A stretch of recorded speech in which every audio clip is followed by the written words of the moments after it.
नमस्कार दोस्तों, मोहित आपका बहुत बहुत स्वागत करता हूं। कभी कभी क्या होता है, जैसे ही हमारा कंप्यूटर का जो है टाइम ज्यादा होता चला जाता है, यानी बहुत ज्यादा पुराना होता चला जाता है, तो स्लो डाउन होने लगता है। तो इसके लिए क्या करना पड़ता है, हमें कभी कभार उसका हार्डवेयर जो होता है उसको अपग्रेड करना पड़ता है। हमारे पास पैसे नहीं है तो हमको जुगाड़ भी करनी पड़ती है। तो आज मैं आपको वो तरीका बताने वाला हूँ कि आपको वी रैम या रैम जो है, अगर आपके पास अधिक अपग्रेड करने के लिए पैसे नहीं है और आप चाहते हैं कि एक जुगाड़ के तरीके से हम जो कंप्यूटर का जो रैम की परफॉर्मेंस है इसको इंक्रीज भी कर सकते हैं, तो आप इस वीडियो का एंड तक जरूर देखिए, आपकी जरूर हेल्प होगी। इसी बात पे एक लाइक बनता है, तो प्लीज दोस्तों आप लोगों से रिक्वेस्ट करता हूँ, प्लीज वीडियो को लाइक कीजिए। और जो लोग चैनल पर पहली बार आए सभी लोग तहे दिल से स्वागत करता हूँ, प्लीज चैनल को सब्सक्राइब करें जिससे मैं आपके लिए जबरदस्त वीडियोस लाता रहता हूँ। चलिए अब आपको दिखाता हूँ बात किस चीज की कर रहा हूँ, बाद में चल रहा हूँ। देखिए, प्रॉपर्टीज में जाने के बाद यहाँ पर आप देखेंगे माई कंप्यूटर में, तो यहाँ पर मैं आपको एक ऑप्शन दिखाता हूँ। ये होगा यहाँ पर आप देखेंगे रैम जो है 8 GB की होती है नॉर्मली, आप 4 GB मान लीजिए, और कोई धुरंधर है वही 2 GB पे ही टिका हुआ है, छोड़िए उसको। आप यहाँ पर देखेंगे एडवांस सिस्टम सेटिंग में जाएंगे, यहाँ पर आपको दिखाने की बात कर रहा हूँ एडवांस सेटिंग में।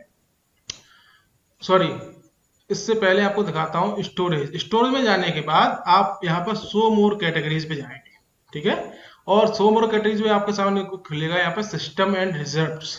पूरी बात सुन लेना मैं क्या कह रहा हूँ, सिस्टम एंड रिजर्व।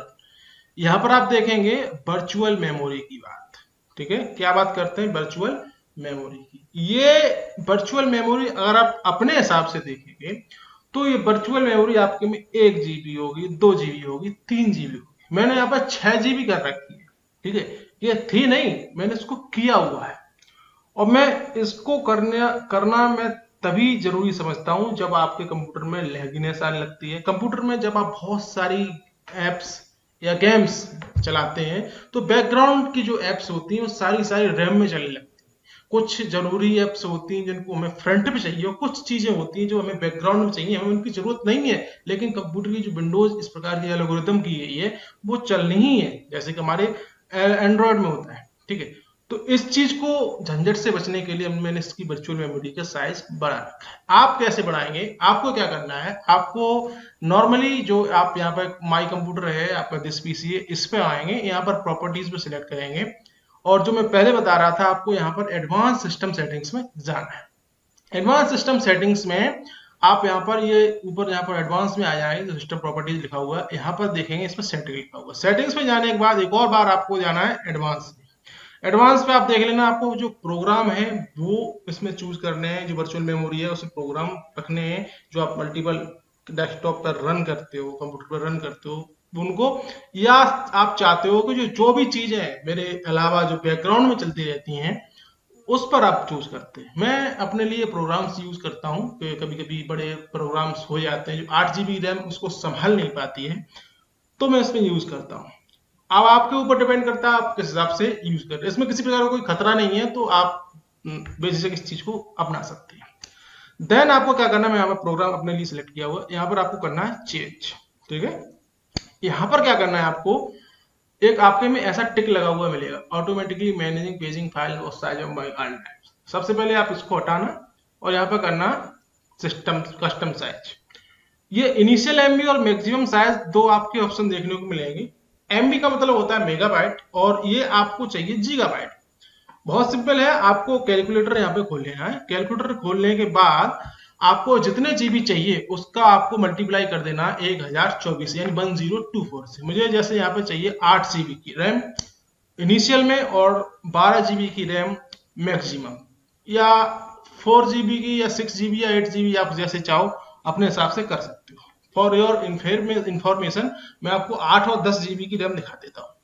सबसे पहले मैं इनिशियल में जाऊंगा, जो मुझे परफॉर्मेंस चाहिए 8 GB की, वो किसी कीमत पे कम नहीं कर रहा हूँ। तो यहाँ पर मैं करूंगा 8 मल्टीप्लाई बाय 1024 यानी 8 गुणा 1024 इक्वल टू करेंगे तो यहाँ पर आएगा 8192। आपको इनिशियल में चाहिए 8192 मेगाबाइट, ठीक है। अब ये जो मैं आपको मेमोरी भर रहा हूँ, आप देख रहे हैं यहाँ पर ये सी ड्राइव भी होना चाहिए या डी ड्राइव ही होना चाहिए। अब ये सी डी में कैसे हम चूज करें, कौन से में हो, जो ड्राइव आपकी सबसे फास्ट हो, जो ड्राइव आपकी सबसे ज्यादा खाली रहती हो, आप उसे इसमें रखना है, ठीक है। अगर आपके पास एसएसडी है, सी ड्राइव में अगर आपने एसएसडी इंस्टॉल की हुई है, या सॉरी एसएसडी में आपने विंडोज इंस्टॉल की हुई है, तो आप एसएसडी में ही करना। लेकिन ध्यान रखना जितनी आप मेमोरी इसमें घेर रहे हो उतनी उसमें उससे लगभग 2 गुनी से ज़्यादा खाली होनी चाहिए। ऐसा नहीं है कि आपको 14 जीबी खाली हो, आपने 12 जीबी की रैम बना दी तो कंप्यूटर परफॉर्मेंस जो है बढ़ने की अपेक्षा घट बढ़ जाएगी। तो ये बात आप दिमाग में डाल के ध्यान से सुनना, ठीक है। अब हम बात करते हैं सी ड्राइव में। सी ड्राइव में आपको कस्टम साइज में, यहाँ पे इनिशियल साइज में 8192, दूसरे में आप मैक्सिमम में आप 10 जीबी कर सकते हो। तो 10 जीबी 12 जीबी वो आप अपने डिपेंड से कर लेना। तो मैं यहाँ पे 10 जीबी रखता हूँ, 10 गुणा 1024, ये आ गया आपको 10,240। यहाँ 10,240 कर दिया। फिर यहाँ से करूंगा सेट। ध्यान रखना अगर ये आपने सेट नहीं किया ना तो ये पूरा कर्मकांड जो हम कर रहे हैं वो हो नहीं पाएगा। फिर आप बाद में रोते फिरो ये क्या गाली देते हो, डिसलाइक करते हो, आपके ऊपर डिपेंड करना है, मैं इसमें कुछ कर नहीं सकता। सेट करने के बाद ये सेट कर दिया, उसके बाद ओके करना है। ओके करने के बाद आपके सामने कुछ ऑप्शन आएगा, ये बोलेगा आपको ये कंप्यूटर को रीस्टार्ट करना है। वो कुछ जरूरी है, ये सारी जो प्रक्रिया करने के बाद रीस्टार्ट करना आवश्यक है। इससे पहले आपको ओके करना है। यहाँ पर एक और चीज आपके सामने आएगी, अप्लाई। अप्लाई करने के बाद ओके करेंगे, एक और आपके सामने ऑप्शन आएगा इसको ओके करने के बाद। जैसे हम ओके करेंगे तो आपके सामने एक और ऑप्शन आ गया, you must restart your computer you perform this operation. कहने का मतलब ये है, ये जो आपने काम किया हुआ है इसको अप्लाई करने के लिए आपको कंप्यूटर में जो परफॉर्मेंस है इसकी बढ़ाने के लिए रीस्टार्ट करना आवश्यक है। अब मैं इस कंप्यूटर को रीस्टार्ट कर रहा हूं आपके सामने, फिर मैं आपको दिखाता हूं इसमें क्या होता है और क्या से आगे की प्रक्रिया है। मैं इसको रीस्टार्ट करता हूं।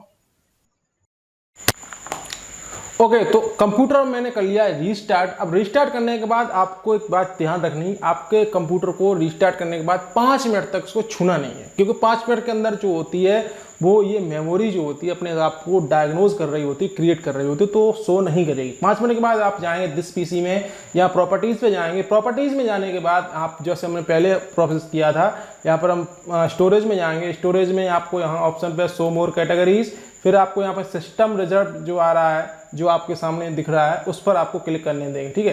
ये सारी चीज़ें पहले ये जो आपके सर्किल घूम रहे हैं इनको पूरा होने देना, ठीक है। इस पर जाएंगे, इस पर आप देखेंगे डिजिटल स्टोर के नीचे वर्चुअल मेमोरी आई है आपकी, जो 6 GB थी वो यहाँ पर आपकी 8 GB हो सकी। आप देख सकते हैं this let's you PC can multiple apps etcetera. ये जो आपके बैकग्राउंड में या बहुत सारी जो एप्स हैं वो आपको एक साथ चलाने में मदद करती है।